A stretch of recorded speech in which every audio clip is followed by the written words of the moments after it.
The structure of the universe. For several months, I have been penetrated by thoughts that come to my mind about the structure of the universe. They come to me either in a silent connection state or by talking to an anode host that seems receptive in the Extasium. Here's what they tell me.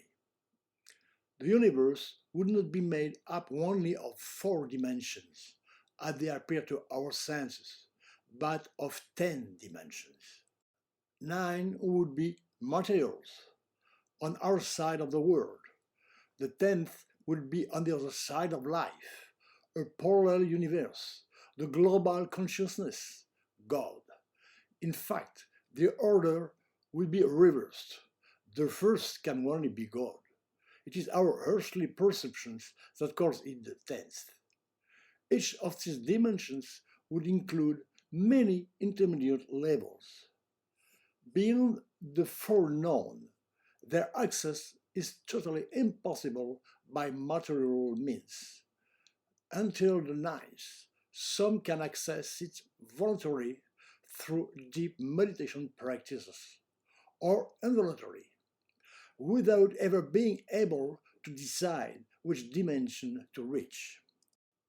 You just notice when you go down that you were more or less high. The 10th is only very rarely accessible, and only if called. Just as we are constantly in four dimensions, we also bathe in others without being aware of it. These various dimensions are related to the deep symbolism of the number from 1 to 10, and the fact that we have 10 fingers in our hands. Thus, when one is in a phase of organization, of order, one is in relation more particularly with the sixth dimension, in a phase of creation with the seventh, and in love with the eighth, etc. Obviously, this is a somewhat simplistic explanation for better understanding. For example, in the four dimensions, if you are sitting or lying without moving to wait, you are more particularly in relation to time, while being in the others. If you walk, it's the length that dominates. Likewise, if you climb, is the height. But we are still in the fourth dimension.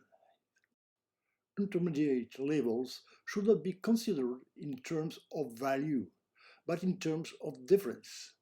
So in our universe, if we take the human being as a benchmark, it's obvious that insects don't live at the same level as ours, and bacteria don't live at the level of insects either. In the other direction, we are not at the same level as the solar system, which is not at the level of our galaxy, the Milky Way, which is not at the level of the universe either. Yet all these levels are in the four dimensions. Only time is fully present in all dimensions. But its perception is not the same whether you're bacterial or galaxy. In the tenth, time still exists, but so slowed down that it seems to be a perpetual present. However, it is still moving on. The size of the objects seems to us more or less large, depending on the dimension and level in which we are. So our body, which seems so small compared to the universe, is not really small. Let's go down to the level of organs, and then down to the cells, which is already much bigger. At the level of the DNA, the point of view seems to us to be immense. Let us go down again at the level of the atoms, and then at the level of the particles that make up its nucleus. I believe that at this level there is not much to envy the entire universe. We are a whole universe full of emptiness without realizing it. Seen from the 10th dimensions, the universe doesn't seem bigger than our own body. I had two very revealing visions. In the first, I felt like an entire galaxy. I was a spherical galaxy, made up of myriad of stars. It was neither surprising nor strange nor glorious. I was a galaxy, period.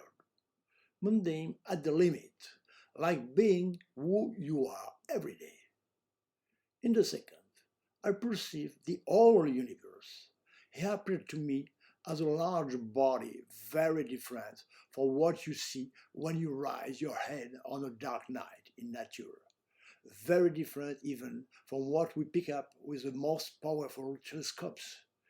It was like I was visualizing the energy fields that come out of stars or galaxies, as if the gravitational forces appeared forming a kind of skin. Perhaps also did I pierce the mysterious dark matter? Otherwise, I perceived that each grain of matter, each atom was connected to the 10th dimension. In our time, we can better understand how. It would be like pixels linked to a super, hyper, mega, giga, tera computer, located in and constituting the parallel universe of the 10th dimension. This implies that everything, without exception, remains under control. This recalls what Jesus said of God knowing everything from the smallest bird to the smallest twig. A few years after these thoughts came to me, reading a scientific magazine, which I do regularly, I discovered an article along these lines. Around 2005, I even saw a television documentary on Channel 5 that developed the same concept and reported on research in that direction. Until Einstein's time, Euclidean mathematics was known to explain the universe. Then, by deepening the matter beyond the atom, to explain what is happening at the level of the particle constituting its nucleus, the scientists developed quantum mechanics. However, it doesn't work the same way. The rules are different. Since this discovery in the earlier 20th century, researchers have been trying to find a new form of mathematics to link the two known. Several theories were found and then abandoned.